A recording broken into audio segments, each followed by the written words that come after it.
Alright, Expedition owners, I got one for you today. I'm not leaving you guys out in the dark. I guess it's a good thing. These don't come in that often for problems. Expedition is very reliable. But I do have a common issue, and it has to do with the fuel pump and the driver module that controls it. They came out with it on the 05 and 06s and got rid of it in 07 when they did the redesign. And what happens is they corrode, and then they short out internally, and of course the fuel pump turns off.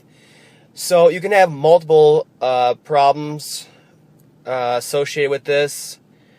Start and dies, crank no start, or in this case it started out with it being an intermittent crank no start, and then they were going on the road and it actually died on them. So this usually won't throw a check engine light, but if you do get codes read, or you have a buddy that reads codes on yours, or if you're experiencing this, like I said, the fuel pumps on these are few and far for failures, even higher mileage ones. It's just the way they are. So on this one, I already knew what it was before it came out, but I wanted to verify it. So I pulled codes with my scan tool, and what we have is 191, which is common with any fuel pressure issue, high or low. It will throw this code. More likely than not, low. That's all that's telling. It's a condition code. And this one's the one you're looking for, and hopefully it is this code, because this is a lot cheaper than the fuel pump. That basically tells you the fuel pump module, driver module, is offline, and the PCM cannot talk back and forth with it to control the output to the actual pump. It's like an interface between the PCM and the fuel pump, and it actually has the drivers in it and to supply the high current to the fuel pump instead of the PCM doing all the work. So basically what happens is that they're right against the frame, and the housing of the fuel pump driver module, little module, is aluminum, and then the frame is steel, so you have two dissimilar metals, and you get that corrosion just from that. But the other big issue is that salt and dirt and everything else gets trapped in there, and it just eats away literally at that aluminum housing on the fuel pump driver module, and then the chunks of the aluminum actually get inside of there to the circuit board, and they'll short out. And in very, very rare, well, not rare circumstances, but I'd say 1 out of 5, you'll see it go so far where it creates high resistance short instead of a direct short, and you'll actually have the connector for it melted. So let's go take a look at it, and I'll show you what I'm talking about. Here's the location of that fuel pump driver module. There's a spare tire. This is the driver's side on the frame. So you can reach the connector through here. Reach up in there and disconnect it. And this is what it looks like. And you can see this one is clean, not corroded, not melted. So this one's a little easier to get to. And I don't know when they started doing this spacer from the factory, but this one has it on it. See, there's a stud bolt down here that bolts into the frame, and then it's just a stud sticking out, and then you just put a nut on your module. You can see there's a gap in there now. So that gap in there is the only thing it takes to protect these modules from mass corrosion, and that's how it's supposed to look when it's done. That's the fix on the F150s. Alright guys, we're going to make this real easy today. Driver's side rear wheel well.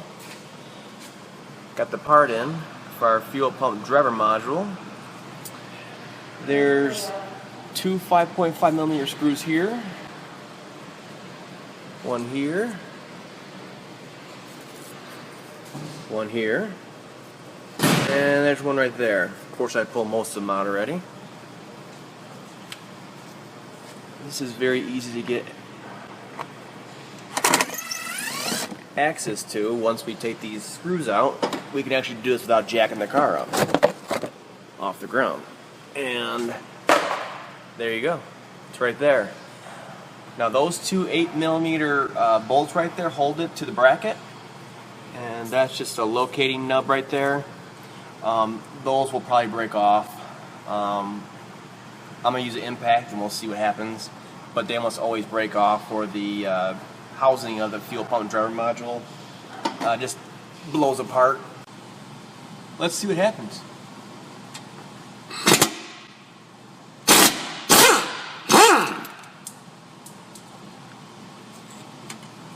One more.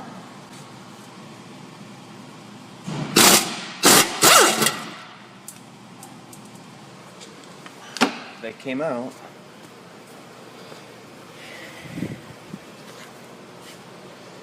Without breaking. Impact sure helps that.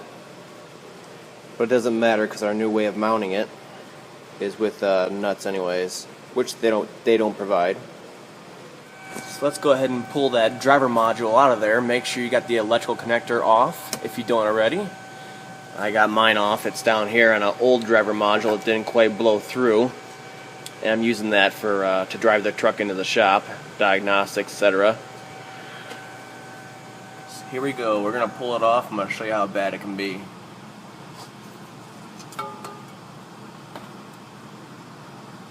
Yeah. Now what you'll see is, yeah, there's some burning over here, because all this is still metal, powder metal, and it gets in there in that board, and it's got a really strong electrical burning smell, and it shorts out inside of there and blows that fuse. You can see how it's, a lot of times it'll be like this, built up corrosion, and it may cover this hole, but on the inside, part of it already broke through and it's shorting out this board in here. You'll see it's like powder. So here's the new driver module. It's basically the same as the old one. You can see there's studs staked into already, spacer, and then the studs will stick through the back. At this point you're going to want to put your electrical grease on there, a little bit heavy like that, and it'll get around in there then into the pins and all that.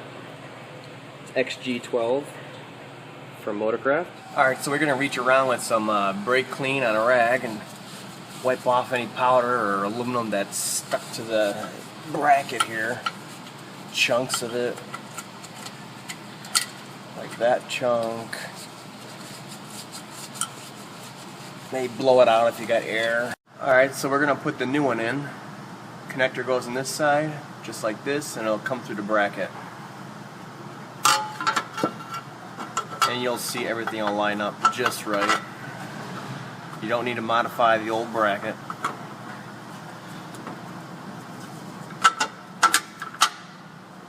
And you'll see the locator there. And of course the two studs. So what you're going to need for this is two nuts. They're M8 by 1.25 pitch thread. I suggest getting a locking nut, something like this, with a washer in it like that, and tighten those down until it's snug, and that'll locate. And then make sure your electrical connector is fully plugged in and that grease is on it, and we can reassemble here. Alright, got our splash shield back on here. Don't forget that bolt right there on the bottom. And now that I got it up on the rack, you can see better what I'm talking about. You can see there's a nice gap in there now for debris to flow away from it instead of getting packed up behind it. That takes care of that. Now, if you go through and you change out that module for that P1233, you saw it corroded through, all that stuff. Usually they smell like burnt electronics back there, even if it's not a melted connector. More times than not, it's going to blow the fuse that actually drives it. And on the Expeditions, it's number 12 on the inside fuse panel in the passenger kick panel. And I'll put in the description, I'll put the fuse location for the F150s. I'm not positive on that right now. But yeah, don't fret if you go and change that module out and then you still have a no start situation, crank no start. Alright, the last step is to reset the memory on your PCM so you clear those codes and reset the fuel trims and all that. And it can relearn with the proper fuel supply. There should be a link popping up right about now. We have a scan tool for this procedure. Does the same thing.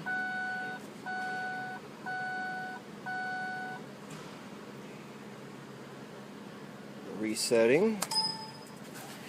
And then try it out.